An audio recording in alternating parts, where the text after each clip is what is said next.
Oh, I love that. What do we say to employers who have gotten hooked on the rebates, where they're spending them on something else, or they've gotten to be a huge number and they sort of look forward to it?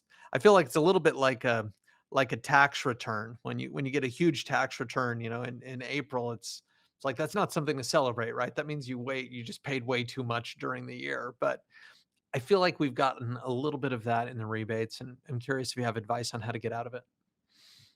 Yeah, I have heard that some of my peers that they bucket that money differently. The challenge with that is if we do focus on the whole fiduciary thing, Yeah. that practice was really going to come into question, right? I Yeah. mean, No, I that totally agree. how much are you really spending on benefits? How are you determining cost share? Those funds should be included in those dollars when you're looking at how to split cost share between employee and employers. Right.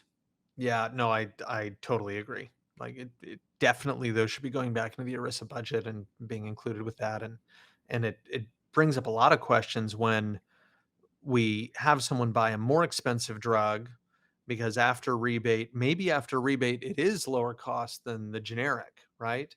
So you buy that more expensive drug, but the person who's paying more to the patient, if we don't net the rebate out at the point of sale, then you're having your patient, your employee pay more in order for you to on the back end get a larger amount back that doesn't go to benefit them. I've long been a little concerned with that practice being in place. I don't Yeah, know if that's the thing. That's still pretty common, right?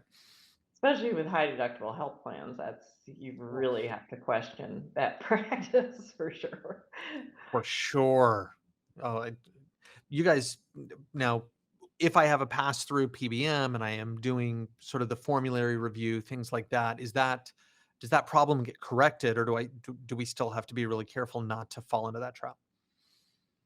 It definitely helps. You're still getting rebates, so you still have as a plan sponsor a decision. You're getting all your rebates.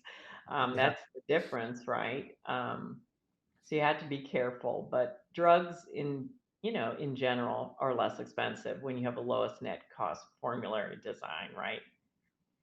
And yeah, if like in our formulary decisions, if the brand minus the rebate is close to the generic cost, we'll always go with the generic. It makes helps sense. us in our buying power with generics, but it also it's time value of Cleaner. money. Time value of money, right? Yeah, I'm talking like your example on your refund on your taxes. Why let someone else hold the money for of course.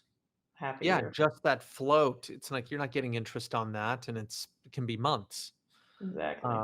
To say nothing of the problem with the high deductible health plans, et cetera. No, that makes perfect sense. It sounds like the right approach.